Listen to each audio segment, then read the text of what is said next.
보니까 별거 없이 그냥 이거 까놓고 1분 30초 전자레인지 조리하면 끝난다고 하더라고. 그래서 해왔거든요.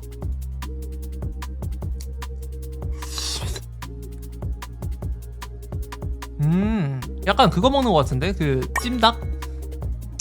진짜 맛있는데요?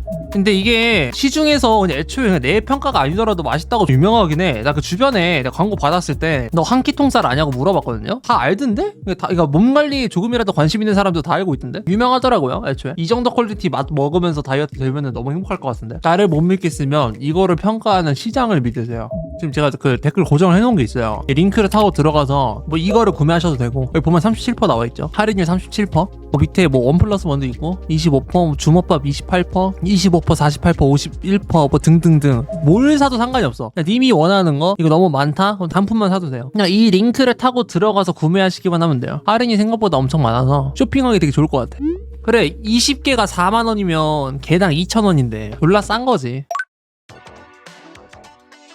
좀 늦게 다루게 됐는데 레앙에 관해서 난 솔직히 레앙급의 선수 올 거라고 생각을 안 했어가지고 뭐 지금도 어느 정도는 동의를 하는데, 근데 레앙이 안 온다는 전제는 내가 뭐를 말하려고 했던 거냐면 이 선수가 NFS라고 생각을 했거든요. 이거를 태우랑 엮어서 항상 생각을 했어. 그래서 절대 나올 일 없다라고 생각을 하고 있었는데 생각보다 그런 말이 많더라고요. 레앙이 나오는 계기가 생길 수도 있다. 그게 지금 밀란이 챔피언스 리그 티켓을 따지 못할 확률이 되게 높은 상황이라 가지고 이런 얘기가 나오는 건데, 왜 그러냐면 리그 9등이에요. 차이가 진짜 많이 나. 세리아 같은 경우에는 챔피언스 리그를 나가려면 무조건 4등 안에 들어가야 돼요. 그러니까 5등은 절대 못 가. 왜냐면 얘네가 개수를 너무 봐갖고, 다들 알다시피 인테리어 말고는 다 멸종을 해버렸기 때문에 이 팀이 올라가려면 지금 대략적으로 11점에서 12점? 난 12점으로 보는 게 편해, 최소. 왜냐면 얘네가 득실차가 9밖에 안 돼요. 그래가지고 이 승점 차를 남은 기간 동안 11경기 동안 12점 차이를 극복을 해서 피오렌티나, 볼로냐, 라치오, 유벤투스, 그리고 로마까지 얘네가 다 무너지길 바라야 되는데 이거 쉽지 않단 말이야. 어떤 거랑 비유를 하고 싶냐면요, 토트넘이 챔피언스 리그를 나가는 리그 순위로 그 경우에서 비슷하다고 생각합니다. 승점차는 토트넘이 좀 더 나긴 해. 근데 토트넘 같은 경우에는 재기의 여지가 남아있는 팀이에요, 확실히. 왜냐면 부상자 인원이 너무 많았고 그냥 돌아오면 또 다를 수가 있어서. 그러니까 어렵잖아. 확 체감이 되잖아. 와, 밀란 이 정도로 망가졌구나가 딱 체감이 되죠. 그리고 이번에 챔피언스 리그 같은 경우에도 높은 라운드까지 못 갔기 때문에 그 수익도 그렇게 많지 않을 거고, 이런 것 때문에 쓸 수 있는 돈이 장부상 제한될 확률이 높다라는 평가가 있어서 레앙을 팔 수도 있다라는 말이 나오고 있고, 아직까지 그렇게 공신력이 높은 데 나오진 않았던 것 같아요. 일단 칼초 메르카트가 떴고 난 그냥 라이트하게 봐. 뭐 그렇게 딥하게 생각하지도 않았어. 그냥 선수 축구 접촉했다 이런 얘기가 나왔고요. 근데 이거를 다니엘레 롱고 밀란 1티어 이 사람이 말을 하니까 오, 뭐가 있나 이 생각이 또 들기도 하고, 호르헤 멘데스가 핵심이 될 것이고, 첼시가 멘데스랑 딱히 악연이 있는 것도 아니고, 사실 멘데스가 그 팀과 어떤 인연이 있는지 되게 중요하거든요. 펠릭스가 첼시로 오게 된 건액관에서도 멘데스의 입김이 굉장히 셌다고 말을 할 정도로 멘데스는 굉장히 이제 협상에 있어서 굉장히 유럽 축구에 있어서 엄청 빼놓을 수가 없는 인물 중 하나인데, 그리고 파리 샹제르맹이 주앙 네베스를 취할 수 있었던 이유, 내가 진짜 대박 유망주라고 항상 스카우팅 리포트에서도 말을 했었는데, 그런 선수를 취할 수 있었던 이유도 조르지오 멘데스, 이 사람의 은혜가 있었기 때문에 가능했던 일 중 하나인데, 이런 사람이 또 협상에 아마 핵심으로 들어갈 것 같아요. 조르지오 멘데스를 협상을 잘해봐야 될 것 같은데, 첼시가 뭐 포르투갈 선수를 안 데려온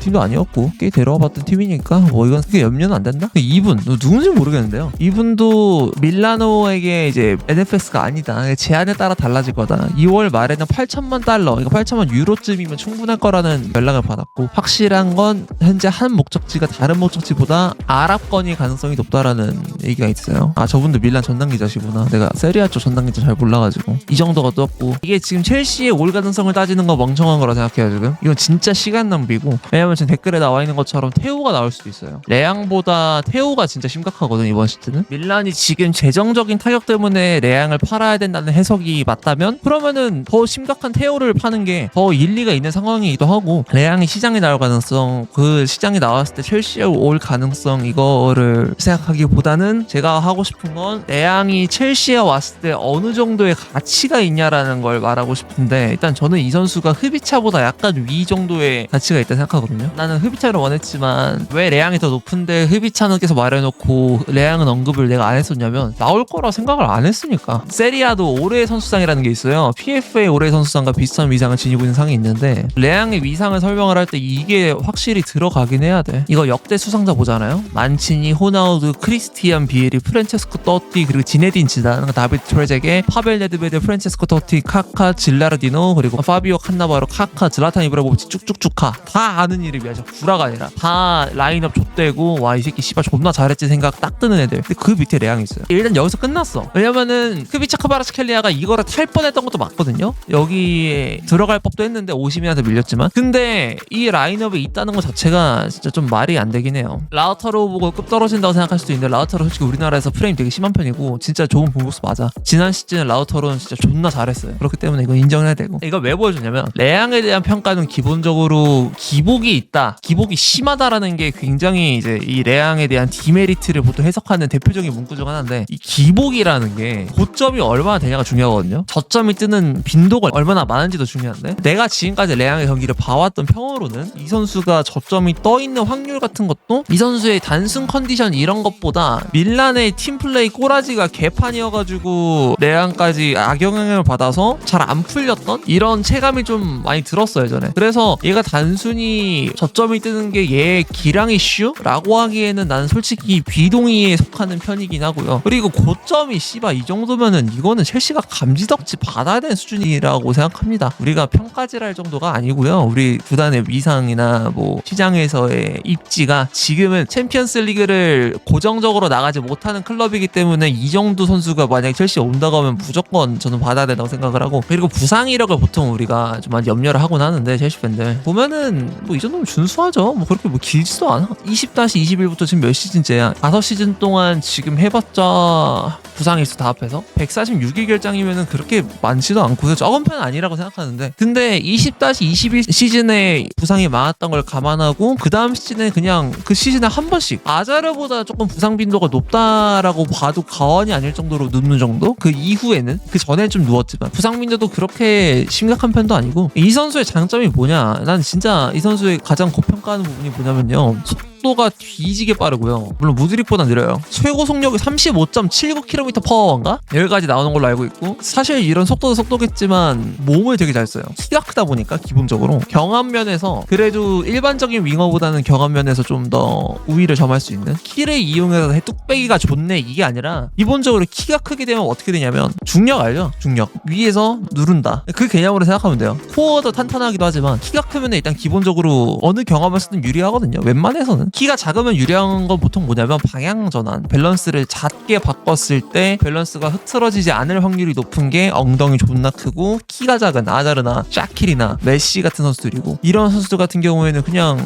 로빙 패스 띄워줬을 때 아니면은 뭐 등지고 받을 때도 좋겠지만 뛰어 들어갈 때 레앙의 가장 큰 장점은 공이 올 때 이걸 노터치 페이크로 흘리고 뒤로 쫙 흘러 들어가면서 어깨 싸움 딱 넣었을 때 그때 공 절대 못 뺏어요. 속도도 빠르고 이게 되다 보니까. 근데 레앙을 톱으로 쓰기에는 이 선수가 애초에 레앙이 밀란으로 처음에 나왔을 때 피용텍의 경쟁자로 난 데려왔던 걸로 기억을 하거든. 경쟁자로 안 데려왔는데 경쟁자로 써봤나? 정확하게 기억 안 나요. 그렇게 했는데 톱 기용은 실패했어. 왜냐면 원톱 움직임에 너무 적응을 못해서, 그래서 랩스윙으로 빠진 케이스로 그렇게 알고 있어요. 이 선수를 톱으로 쓸 가능성은 조금은 배제해두는 게 좋다. 여기서 이것만 봤을 때는 그냥 키가 크고 빠른 선수 이렇게로만 해석이 될 수 있는데, 발기술이 진짜 좋아요. 포르투갈 경기를 보았을 때 내가 가장 즐겨보는 자원이 얘야. 호날두는 솔직히 암 걸려 뒤지겠고 많은 테크니션들이 있고 하지만 뭐 네베스 메리트 있는 거 알겠어. 누구 뭐 하는 거 알겠어. 벨실바 좋고 부페 좋고 다 하는데 레앙이 제일 잘해요. 레앙이 진짜 크랙이에요. 크랙. 정확히 크랙 유형의 윙어라기보단 크랙이 되는 윙어. 크랙이 유형이라기보다 나는 능력이라 생각을 해. 경기를 바꿀 줄 아는 거. 혼자서 수비형 미드필더도 크랙이 될 수가 있고 뭐 스트라이커도 크랙이 될 수가 있고 센터백도 크랙이 될 수가 있는데, 기본적으로 자신의 갖고 있는 능력이 그 대회 체급보다 높거나 아니면 그냥 선수 선수의 클래스가 압도적으로 높을 때 나오는 현상이 난 크랙이라고 생각을 하는데, 근데 어쨌든 크랙이 돼요. 크랙이 되는 윙어. 약간 아쉬운 거는 마레스카의 레프트윙 시스템에서 마비디디 유형의 최고점을 찍을 수 있는 윙어야, 레스터로 따지면. 근데 나는 레프트 윙어한테 항상 좀 아쉬운 게 킥이거든요. 내가 그릴리시를 아직도 조금은 만지작거리고 있는,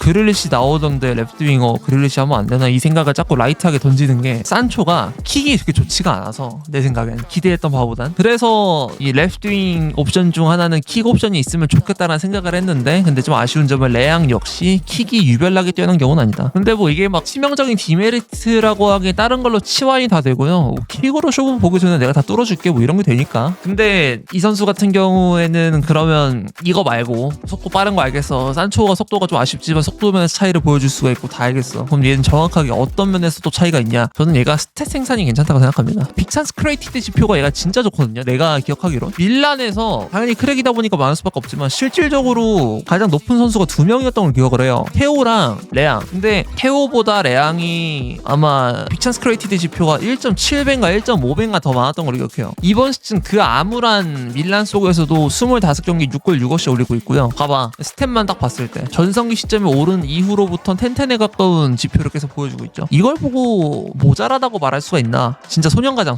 그럼 이 선수를 따졌을 때 부상도 문제가 별로 없고 능력 좋은 거 알겠어. 근데 이제 우리가 이 정도 퀄리티 내가 자꾸 이게 훌륭하다고 말을 했으니까, 주급이 난 3억 초반으로 알고 있거든요. 첼시가 주급 체계 어쩌고 저쩌고 하면서 야 우리는 빅사님 목 데려와 이렇게 막 가스라이팅 뇌이징 돼 있을 텐데, 세리에 치고 센 편은 맞지만 원래 세리에랑 PL은 단가 차이가 많이 나. 그래서 막 PSG가 얘를 노리는 게 아닌 이상 주급 레이스에서 우리는 뒤처지지 않아요. 3억 초반이 이게 당연히 세전, 세리엔 세우로 표시하기 때문에. 우리가 우가르테 레이스를 달릴 때도 PSG가 첼시보다 무슨 연봉 2배 준다길래 뺏겼잖아요. 지금 생각하면 잘 뺏기긴 했지만 그런 식으로 뺏기기만 하는데, 근데 지금 일단 PSG 같은 미꾸라지는 없기 때문에 그래서 주급 레이스에서는 큰 차이가 없지 않을까. 첼시가 그래서 얼마쯤까지 맞춰줄 수 있냐? 나는 레앙이 한 5억쯤 주면은 받을 것 같거든요. 4억에서 4에서 5억쯤이면 합의되지 않을까. 근데 일단 레앙을 데려가려면 챔피언스 리그 티켓만 따면 돼요. 챔스 티켓이 두 가지 메리트를 제시해 주는데, 첫 번째가 재정, 주급을 너한테 줄 수 있냐 없냐, 이정도로 너한테 이만큼 소비를 할 수 있냐 없냐. 두 번째가 위상, 클럽의 역사도 있지만 지금 메뉴 가라면 안 가잖아요. 존나 위대한 클럽인가 아는데도 불구하고 너 메뉴 갈래? 하면 레앙아 메뉴니 아니요 거절 당하겠죠. 근데 이제 챔스를 나가게 되면은 이 팀이 이 정도급 경쟁은 되는구나, 경쟁력 입증이 되기 때문에 챔스 티켓을 따면은 최소한의 조건은 완성. 근데 이건 어디까지나 최소한의 조건이지 난관이 많아요. 지금 레프트 윙어를 구할 팀이 누가 있냐면 바이언, 바르샤, 아스날, 넓게 봐서 맨시티까지. 여기서 이 네 팀을 다 제끼고 첼시가 데려올 가능성. 그래서 난 아직도 이거 적어 보이는 게 이것 때문에. 이거 어떻게 제낄 건데? 많이 어려워 진짜. 그냥 레프트 윙어를 노리는 팀이 지금 여름 이적 시장에 많아. 이게 너무 불편해. 미칠 것 같아 그냥. 뭐 아스날은 니코 윌리엄스를 노릴 수 있다 알겠어. 뭐 간다고 쳐. 그럼 아스날 뺀다고 쳐. 그럼 맨시티랑 바르사랑 씨발 뭐 바이언 남는데 어떻게 제낄 거야 이거. 근데 그 레앙이 나이가 되게 많다고 생각할 수 있는데 첼시 27세 이하 정책이잖아요. 26세고요 레앙은. 그래서 딱히 걸리지도 않고, 그러니까 정책 면에서도 큰 데미지가 안 가는데 어리지도 않아. 경험은 경험대로 많이 쌓여 있어요. 그리고 나는 기본적으로 세리아가 윙어가 생존하기 되게 힘든 리그라 생각하거든요. 템포가 빠르지 않아서. 분데스리가나 PL 쪽에는 속도감이 좋은 윙어들이 생존하기가 좀 더 좋은 환경이라고 생각을 하는데, 왜냐면 템포가 빠르니까. 세리아가 tempo가 그렇게 느리진 않지만 애초에 카테나치오가 기본 기조로 깔려있는 리그에서 이런 윙어가 살아남기 힘든데, 거기서 그 모든 난관을 다 뚫어내고 캐리 옵션이 된다는 거는 체급은 이미 입증이 되는 바거든. 심지어 흡이차처럼 지공이 능한 유형이 아니라 역습에 좀 더 특화돼 있을 만한 유형인데도 불구하고 체급 차이로 찍어 누를 수 있는 선수라고 생각을 해서, 그래서 이거는 뭐 의심할 여지가 안 된다고 보고 그냥 오면은 감사하게 받는 마음을 이제 준비를 하시고요. 10번 비워두시고, 아니면 뭐 7번 첼시 누구였지? 네투 7번 반납할 생각까지 해주시면 감사하겠습니다. 생각을 많이 해봤어. 이거 유형에 맞는 선수인가? 맞는 것 같아. 결론을 내렸을 때 유형이 맞아요. 윙어 정체성이 뛰어난 윙어가 필요하지 스탯 생산이 뛰어난 윙어가 필요하진 않아. 첼시는 스탯 생산도 되면 좋지만 그건 부가 옵션이 돼야 되고, 가장 1순위는 언제나 윙어 정체성, 속도감이 좋은지 드리블이 좋은지, 이게 중요한 거라서 경기를 부술 수 있는 캐리 옵션이 필요하다. 오면 너무 땡큐고요. 뭐 안 온다고 하면 좀 암울해질 겁니다 아마. 레앙을 일단은 나는 근데 여기서 바이언, 바르샤, 아스날, 맨시티가 노릴 거라 생각하는 이유가 뭐가 또 있냐면 레프트 윙어 다른 매물들이 개구려요. 스트라이커 시장처럼 좀 나오는 자원이 많으면 모르겠는데 레앙 나오고 니코 윌리엄스 그리고 알레한드로 까르나초 그리고 마이노 기틴스 뭐 이러니까 레앙을 안 사면 병신이라는 구도가 딱 만들어지지 않아요? 무조건 사야 돼. 이번에 챔스 티켓 얻을 수 있을까요? 챔스 티켓 얘기 잠깐 하자면 첼시가 챔피언스 리그 티켓을 이번에 딸 확률은 저는 되게 많이 올라갔다 생각해요. 우리가 잘해서가 아니라 전에 똑같이 얘기했죠. 첼시가 챔스 나가는 경우 내가 언제나 했던 말 존나 멋떨어지게 갈 것 같긴 하다. 다른 팀들이 자멸한다는 근거하에 말을 했던 건데 아니 씨발 뉴캐슬이 이번에 고든 퇴장당했잖아요. 그거 크거든? 얘네가 승점 드랍을 무조건 방지를 해야 되는 구간이 또 있을 거 아니야. 난 그게 지금이라고 생각을 해요. 웨스트햄 원정이라던가 부포랑 홈경기 메뉴로 어느 누구누구 이렇게 있는데 고든이 리그레이스에서 2경기가 빠져요. 고정적으로. 그리고 나서 루이스 홀이 시즌 아웃입니다 여러분. 우리로 따지면 무슨 경우냐면 파머가 2경기 못 나오고요 리그에서. 그리고 후쿠렐라가 시즌 아웃이야. 뉴캐슬 지금 좆됐다니까 진짜로. 그러니까 리브라멘트 이런 애들이 나와야 되는데 근데 루이스 홀 이번 시즌 폼이 되게 좋았어. 근데 걔가 빠졌다는 건 난 진짜 너무 크다고 생각해. 루이스 홀의 킥 능력이나 안으로 볼 배급을 하는 능력으로 뉴캐슬이 많이 해먹었던 것도 많거든. 이번 시즌 홀이 되게 잘했어가지고. 근데 얘가 누웠어요. 이삭이 돌아오더라도 뭔가를 하긴 되게 힘든 상황. 그리고 맨시티도 살짝은 불안할 수가 있는 게 아케가 폼이 안 좋고 부상이 많았고 이건 알겠는데 아케 발골절 이슈 떴어요. 스톤스도 부상이 심각하고. 첼시가 그냥 진짜 사람 새끼 수준 7승만 해도 갈 수 있는 상황은 만들어지는 것 같아요. 점점 정당한 경쟁을 하는 게 좀 더 멋있긴 하겠지만 우리가 쟤네 부상을 책임져야 되는 건 알잖아. 우리가 뭐 갖다 스터드로 박은 것도 아니고. 그래서 이거는 첼시가 옵타에서 내가 이런 이슈 다 뜨기 전에 뭐 홀 부상 누구 뭐 빠지고 이런 거 뜨기 전에 봤을 때도 옵타상으로는 50%였거든요 첼시가 챔피언스리그를 나갈 수 있는 경우의 수가. 근데 그거보다 상황도 더 좋아지는 상황이고 그리고 저렇게 부상도 나오고 있으니까 그래서 이건 웬만해서 첼시가 가지 않을까 싶어요. 저는 5등까지는 갈 것 같아. 난 뉴캐슬이 승점 드랍을 얼마나 하냐가 좀 중요할 것 같은데 이번에 많이 어려울 것 같아요. 앞으로 한 2-3경기 동안 우리의 포터가 일을 한번 내줘야 되는 상황인 거지. 첼시가 전술적으로 아예 복구가 안 된 것도 아니고 보면은 아스톤빌라전부터 게임 플랜 되게 좋았잖아. 나는 괜찮아요. 마지막 일정 지옥이라는 것도 상대의 간절함을 봐야 돼요. 개소리가 아니라 이스위치 강등권 싸움 해야 되죠. 첼시 챔피언스리그 티켓 싸워야 되지. 이렇게 있는데 뉴캐슬도 만만치 않아요. 마지막 일정 똑같아. 난이도 그냥 저때 가서 보면 돼요. 저때 뭐 떨어지면 그냥 원래 못 가는 새끼고.